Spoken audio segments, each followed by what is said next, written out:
안녕하세요. 사연을 시작하기에 앞서 구독과 좋아요 부탁드려요. 감사합니다. 사연 시작해 볼게요. 남편과 결혼한 지 5년이 지났어요. 처음에는 정말 행복했죠. 하지만 결혼하고 나서부터 서서히 실체가 드러나기 시작했어요. 제일 힘들었던 건 남편이 제 아버지를 무시하는 거였어요. 아버지는 평범한 회사원이셨는데 남편은 늘 장인어른이 뭘 아시겠어라면서 아버지의 말씀을 대수롭지 않게 여겼어요. 심지어 아버지가 조언을 해주시면 옛날 사람 생각이라며 코웃음을 치기도 했죠. 시댁에서는 저를 종종 불러서 일을 시켰어요. 시어머니는 며느리가 시댁 일 도와주는 게 당연하다며 온갖 일을 시키셨어요. 명절 때는 말할 것도 없고 평소에도 시댁에 무슨 일이 있으면 저를 불러서 일손을 도우라고 하셨죠. 특히 제 월급날만 되면 시어머니는 어김없이 연락을 하셨어요. 온갖 핑계를 대며 용돈을 요구하셨죠. 처음에는 가끔씩이라 생각했는데 매달 반복되더라고요. 더 심각한 건 남편의 불법 토토 도박이었어요. 처음에는 조금씩 하는 줄 알았는데 나중에 알고 보니 월급의 절반을 거기에 쏟아붓고 있었어요. 제가 아무리 말려도 들을 생각을 안 했어요. 그리고선 계속 도박을 했어요. 결국 매달 싸우게 됐죠. 남편이 월급을 거의 다 날려버리니까 생활비는 제가 대부분 감당해야 했거든요. 시어머니는 그런 상황도 모르시는 건지 여전히 용돈을 요구하셨어요. 저는 남편 도박 때문에 빚까지 져가면서 살고 있는데 말이에요. 시누이들도 마찬가지였어요. 큰 시누이는 30이 넘도록 취업을 못하고 있으면서도 명품만 고집했어요. 작은 시누이도 마찬가지였고요. 그 비용들도 결국 시어머니가 감당하셔야 했고 시어머니는 결국 또 저에게 손을 벌리셨어요. 가족끼리는 서로 도와야 한다며 가족이라는 이름으로 계속 제게 돈을 요구하셨어요. 저는 남편 도박빚까지 갚아가면서 살고 있는데도 말이에요. 5년 동안 그렇게 살았어요. 시댁에서는 저를 ATM기 취급하고 남편은 정신 못 차리고 월급으로 도박을 하고 정말 지옥 같은 시간이었어요. 그런데 그런 상황에서 아버지가 갑작스럽게 돌아가셨어요. 그리고 아버지가 돌아가신 지 보름이 지났어요. 아직도 믿을 수가 없었죠. 평소에도 건강하셨던 아버지가 갑작스럽게 심근경색으로 쓰러지셔서 그대로 하늘나라로 가셨거든요. 3일장을 치르고 돌아온 후 저는 정신적으로 완전히 무너져 있었어요. 아버지의 빈자리가 이렇게 클 줄 몰랐거든요. 매일 아침에 일어나면 아버지께 안부 전화를 드리곤 했는데 이제는 그럴 수도 없었죠. 집안일도 제대로 할 수 없을 정도로 무기력했어요. 그런데 어느 날 오후 시어머니에게서 갑자기 전화가 왔어요. 급한 일이 있다며 당장 시댁으로 오라고 하시더라고요. 무슨 일인지 물어봐도 와보면 안다고만 하셨어요. 저는 서둘러 시댁으로 향했어요. 혹시 시어머니나 시아버지가 아프신 건 아닌지 걱정이 되었거든요. 그런데 시댁 앞마당에는 트럭 한 대가 서 있었고 배추가 산더미처럼 쌓여 있었어요. 시어머니가 나오시더니 말씀하셨어요. 야, 김장철이잖아. 500포기 담가야 하는데 네가 해야지. 저는 귀를 의심했어요. 아버지가 돌아가신 지 겨우 보름밖에 안 됐는데 김장 얘기를 하시다니요. 어머님, 제가 지금은 아직 아버지 돌아가시고 마음이 많이 힘들어요. 뭐라는 거야? 3일장 다 치렀잖아. 이제 쇼 그만하고 할 일 해야지. 쇼라고요? 아버지를 잃은 슬픔이 쇼라고 하시는 거예요? 저는 말문이 막혔어요. 하지만 시어머니는 거기서 멈추지 않으셨죠. 남의 집에 시집 왔으면 며느리 노릇은 해야 할 거 아냐. 김장하는 게 뭔 큰일이라고. 그리고 니네 아빠만 죽었냐? 다 나이 들면 죽어. 뭔 유난이야. 어이가 없어 벙쪄 있는데 시누이들이 나왔어요. 큰 시누이는 올해 32인데 아직 결혼 안 했고 작은 시누이는 30인데 몇 달 후에 결혼 예정이었어요. 둘 다 시어머니 말에 맞장구를 치더라고요. 엄마 말이 맞아. 언니는 언제까지 그러고 있으려고. 우리 집 일에는 관심도 없고. 그러게. 우리 집 며느리면 우리 집 일부터 생각해야지. 언제까지 아빠 찾으면서 울고 있을 거야? 저는 정말 어이가 없었어요. 결혼한 지 5년 동안 시댁 일이라면 뭐든지 다 했거든요. 명절 때마다 혼자서 온갖 음식을 다 준비했고 시어른들이 아프시면 병원에 모시고 다녔어요. 심지어 가끔씩 시누이들 용돈까지 내가 벌어서 챙겨줬는데 말이에요. 그런데 아버지가 돌아가신 지 겨우 보름 만에 이런 소리를 들어야 하다니요. 어머님, 저도 사람이에요. 아버지가 돌아가셔서 너무 슬픈데? 슬프면 나중에 집에 가서 슬퍼해. 여기서 울어봤자 네 아빠가 살아나냐? 죽은 사람은 죽은 거고 산 사람은 살아야지. 정말 잔인한 말이었어요. 저는 눈물이 쏟아졌지만 남편이라도 제 편을 들어주면 좋겠는데 남편은 그저 남의 일인 양 관심도 없었어요. 김장 500포기야. 배추도 이미 주문해서 받아놨어. 저는 더 이상 참을 수가 없었어요. 저는 지금 제 하나뿐인 가족인 아버지가 돌아가셔서 너무 힘든데. 왜 이렇게까지 하시는 거예요? 너무 하시잖아요. 일단 마음 추스릴 때까진 기다려주셔야 하는 거 아니에요? 그러자 시어머니가 버럭 소리를 지르셨어요. 기다려? 언제까지 기다려? 너만 아버지 잃었냐? 다른 사람들은 부모 돌아가셔도 일다 하면서 살아.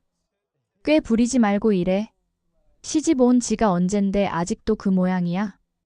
꾀를 부린다고요? 저는 정말 화가 났어요. 그동안 참고 참았던 모든 게 한꺼번에 올라왔어요. 저는 남편이라도 제 편을 들어주길 바랐어요. 여보, 좀 말려줘. 아버지 돌아가신 지 보름밖에 안 됐는데 어떻게 말을 저런 식으로 할 수 있어? 그런데 남편의 반응은 예상 밖이었어요. 엄마 말이 맞잖아.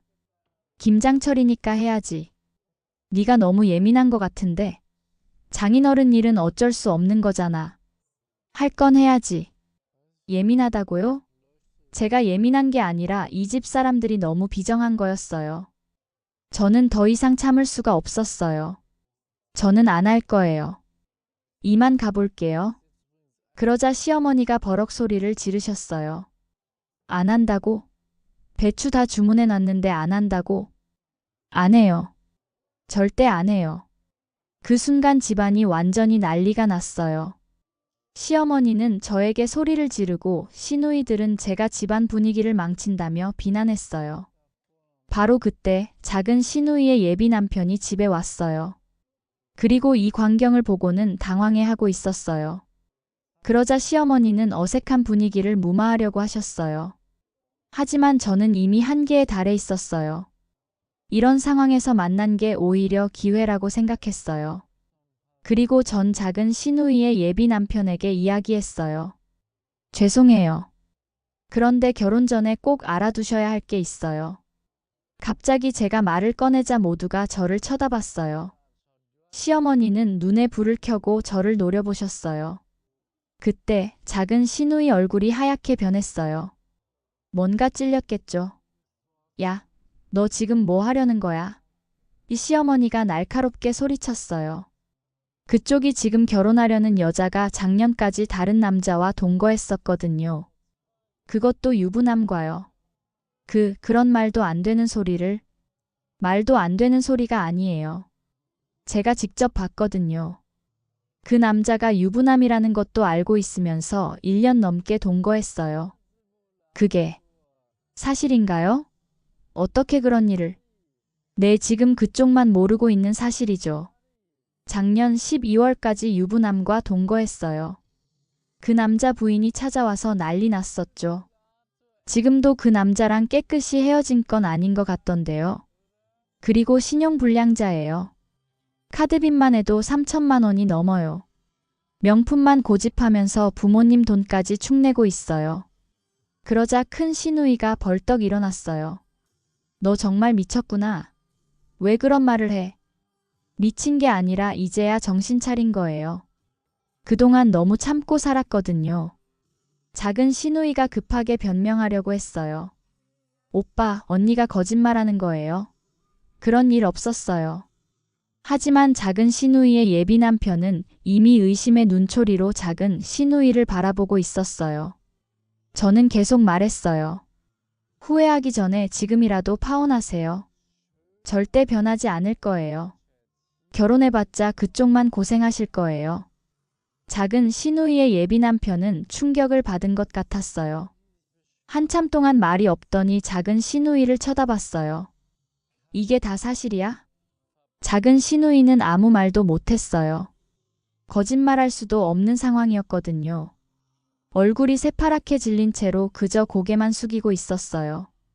그러자 시어머니가 저한테 소리를 질렀어요. 야, 너 지금 뭐 하는 거야?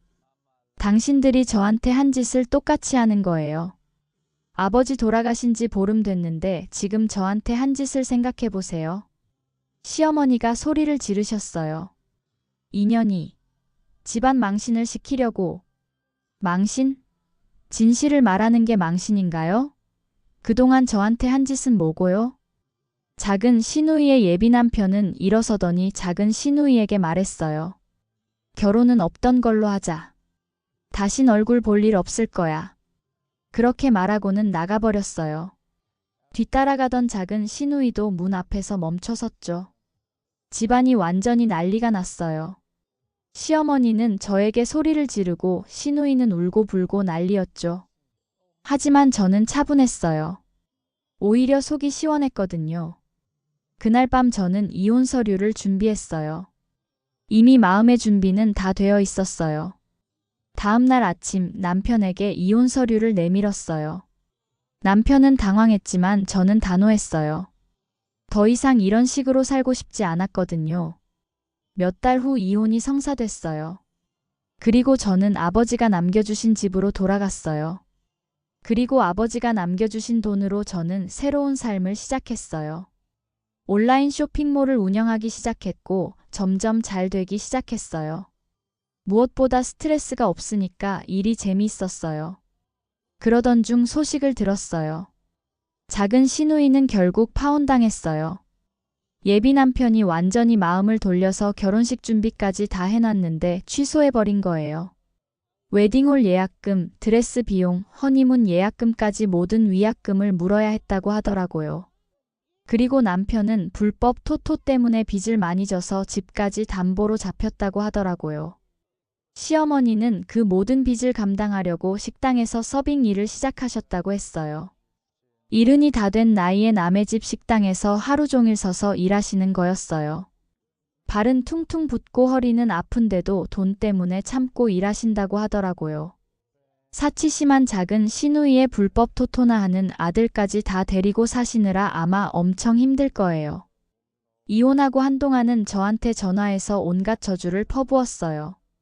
너 때문에 내 자식들 앞길 다 망쳤다면서 너 같은 걸 며느리로 들이는 게 아니었다고요. 그런데 더 웃긴 소식도 들었어요. 시어머니가 남편 보고 재혼하라고 등 떠밀고 있다는 거였어요. 아마도 부려먹을 며느리가 없으니까 아쉬워서 그러는 거였겠죠. 그동안 저만 혹독하게 부려먹다가 이제 와서 그 필요성을 절실히 느끼는 거죠.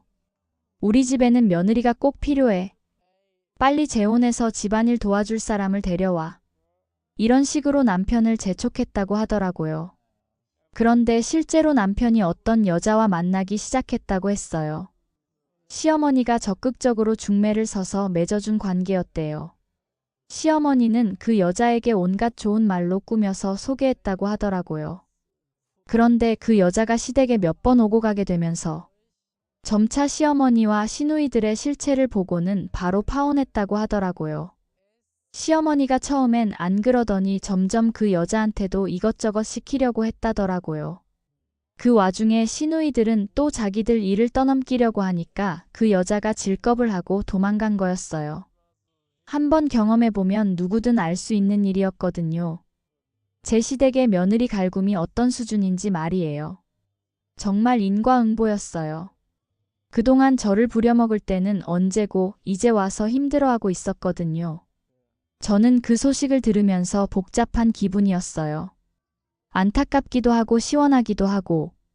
하지만 후회는 전혀 없었어요. 저는 제 선택이 옳았다고 생각했거든요.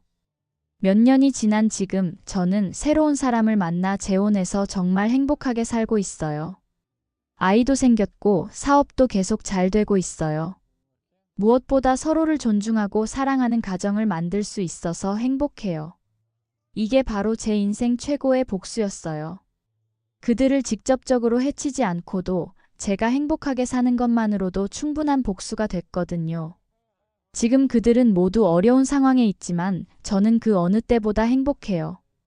이것보다 더 완벽한 복수가 어디 있을까요? 제 긴 이야기를 끝까지 들어주셔서 감사합니다. 구독과 좋아요, 알림 설정까지 잊지 마세요.